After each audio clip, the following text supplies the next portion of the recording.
देखिए, बिहार के 4 लाख नियोजित शिक्षकों का सपना अब पूरा होने जा रहा है। सूत्रों के हवाले से ये खबर चल रही है कि सरकार ने नियोजित शिक्षकों को राज्यकर्मी का दर्जा देने की पूरी तैयारी कर ली है। कहा यह भी जा रहा है कि इंटरनल कमेटी ने अपनी रिपोर्ट सरकार को सौंप दी है। अब महज अब इस पर कैबिनेट में मोहर लगना ही बचा हुआ है। तो इसको लेकर हमने भी सीनियर जर्नलिस्ट लक्ष्मीकांत सजल जी से जानने की कोशिश की है कि क्या वाकई अब शिक्षकों का इंतजार खत्म होने जा रहा है। तो जरा सुनिए उन्होंने क्या कुछ बताया है। नमस्कार लक्ष्मीकांत सजल जी, समरी रहे हैं लाइव सिटी से। जी स्वागत है जी। अच्छा, ये खबर चल रही है, कल से हम देख रहे हैं कि ये खबर काफी जोरों से चल रही है कि अब सरकार जो है वो नियोजित शिक्षकों को राज्यकर्मी का दर्जा देने ही वाली है। तो सबसे पहले तो हम आपसे जानना चाहेंगे कि क्या वाकई सरकार अब जल्द से जल्द राज्यकर्मी का दर्जा देने वाली है और शिक्षकों का जो इंतजार है वो खत्म होने वाला है। बिल्कुल।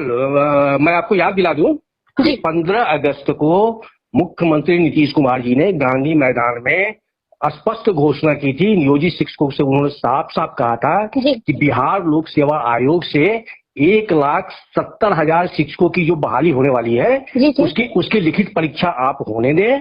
परीक्षा के बाद हम सोचेंगे कि आपको राज्यकर्मी के रूप में कैसे जोड़े। तो बिहार लोक सेवा आयोग की परीक्षा कब की समाप्त हो चुकी है जी। और अब उसके नतीजे भी अक्टूबर में आने वाले हैं। तो एक स्पष्ट बता दूं कि नीतीश कुमार में ये सबसे बड़ी विशेषता है कि वे अब हमेशा से अपनी बातों पे, अपनी घोषणाओं पे कायम रहते हैं। तो अब क्योंकि बिहार लोक सेवा आयोग की परीक्षा हो चुकी है और अब दूसरे फेज की नियुक्ति की तैयारी आयोग और शिक्षा विभाग दोनों मिलकर कर रहा है। तो जाहिर सी बात है कि दूसरे फेज की वैकेंसी आने के पहले नियोजित शिक्षकों को राज्यकर्मी का दर्जा मिलेगा। हाँ, दूसरे फेज की वैकेंसी अगले महीने आने वाली है। तो स्वाभाविक है उसके पहले इनको राज्यकर्मी का दर्जा मिलेगा। और जहां तक हमारी जानकारी है कि करीब करीब इस पर सहमति बन चुकी है इनको राज्यकर्मी का दर्जा देने पे। और केवल ये तय होना बाकी रह गया है, या हो सकता है आज तय हो रहा हो या उसका मंथन 2-3 दौर चल भी चुका है कि राज्यकर्मी का दर्जा, क्योंकि नियोजित शिक्षकों की कुल संख्या प्राइमरी से लेकर +2 तक 3,80,000 है। और फिर करीब 1,000 के आसपास पुस्तकालयाध्यक्ष हैं, लाइब्रेरियन है, ये +2 स्कूलों में है। तो फिर अब इसमें ये तय हो रहा है कि क्या सबों को राज्यकर्मी का दर्जा दे दिया जाए। बिल्कुल। क्राइटेरिया क्या होगा?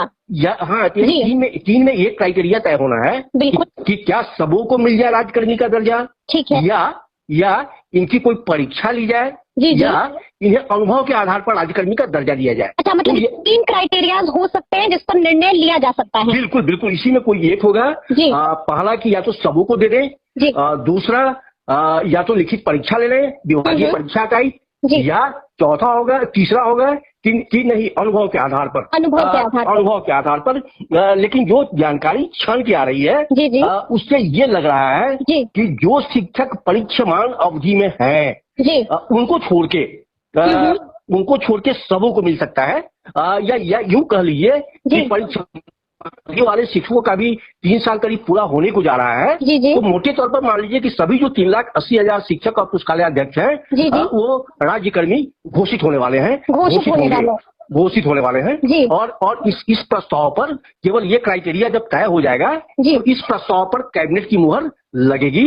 और कैबिनेट की एक बैठक कल होने वाली है। तो अगर कल वाली बैठक में ये टेकअप नहीं हुआ तो अगली जो कैबिनेट की बैठक होगी उस बैठक में ज्यादा चांस है कि ये इस पर कैबिनेट की मुहर लग जाएगी। मतलब ये जो बैठ रही है, क्योंकि ये भी चर्चा आ रही है कि अमूमन मंगलवार को होती है लेकिन सोमवार को बुला लिया है, तो ऐसा लग रहा है। नहीं, वो सोमवार और मंगल का चक्कर नहीं है, क्योंकि कैबिनेट की बैठक का जो शेड्यूल होता है वो सप्ताह में 2 दिन का शेड्यूल होता है, मंगलवार और शुक्रवार। लेकिन अगर मुख्यमंत्री व्यस्त है, किसी कारणवश उनको मंगलवार को फुर्सत नहीं है, या मंगलवार को बहुत सारे दूसरे इंगेजमेंट हैं, तो सोमवार को भी बैठक बुलाई जाती रही है। ऐसा नहीं है कि पहली बार हो रहा है। हालांकि आप पिछले कैबिनेट को याद कीजिए, पिछले कैबिनेट को राज्य सरकार ने एक बड़ा फैसला लिया था, मुख्यमंत्री नीतीश कुमार ने, कि जो 27,000 शिक्षा सेवक हैं उन शिक्षा सेवकों का 11,000 महीना से बढ़ा के 22,000 कर दिया गया। तो लग रहा था कि कि दोनों साथ साथ लग रहा था कि हो जाएगा। वो शिक्षा सेवकों का मानदेय और ये राज्यकर्मी का दर्जा नियोजित शिक्षकों को जी। लेकिन लगता है कि दोनों ये नियोजित शिक्षकों वाले में एक्सरसाइज में वो अपडेट नहीं हो पाया एक्सरसाइज, तो लगता है इसीलिए वो डिसीजन पहले हो गया। और उसके बाद से ही वो जो डिसीजन हो गया है, उसके बाद से ही नियोजित शिक्षकों को राज्यकर्मी का दर्जा देने की एक तरह से कहिए तो उल्टी गिनती शुरू हो गई है। उल्टी गिनती। लेकिन एक सवाल ये भी है मेरा कि जहाँ तक मुख्यमंत्री नीतीश कुमार ने भी 15 अगस्त को अपने संबोधन में कहा था कि पहले आप एग्जाम होने दीजिए, नतीजे आ जाते हैं और उसके बाद राज्यकर्मी का दर्जा दे दिया जाएगा। बिल्कुल। नतीजे आए भी नहीं है, कहा तो ये भी जा रहा है कि 10 अक्टूबर या उसी के आसपास नतीजे आ सकते हैं। तो आप तो देख रही है ना कि दुर्गा पूजा के पहले नतीजे आ रहे हैं। जी, मतलब कि 10 अक्टूबर तो कल, अब यहाँ पे तो ये मांग हो रही है कि 2 अक्टूबर को राज्यकर्मी का दर्जा दे। हाँ, ये संभावना जताई जा रही है। ये संभावना इसलिए जताई जा रही है कि आपको याद होगा कि 2 अक्टूबर 1980 को ही वो पूरे बिहार में जितने भी वो राजकीय जो मैनेजमेंट वाले स्कूल थे, तो 2 अक्टूबर 1980 को ही बिहार में बड़े पैमाने पे स्कूलों का टेक ओवर हुआ था, अधिग्रहण हुआ था। हाँ, सरकार ने उनका अधिग्रहण किया था। तो स्कूली शिक्षा के इतिहास में ये 2 अक्टूबर का बहुत बड़ा महत्व रहा है। जी, तो इसको लेके ये कवायद भी ये संभावना भी जताई जा रही है कि 2 अक्टूबर को घोषणा हो सकती है। हाँ, या 2 अक्टूबर के पहले फैसला हो सकता है, यानी कि रिजल्ट आने से पहले ही घोषणा हो सकती है। बिल्कुल।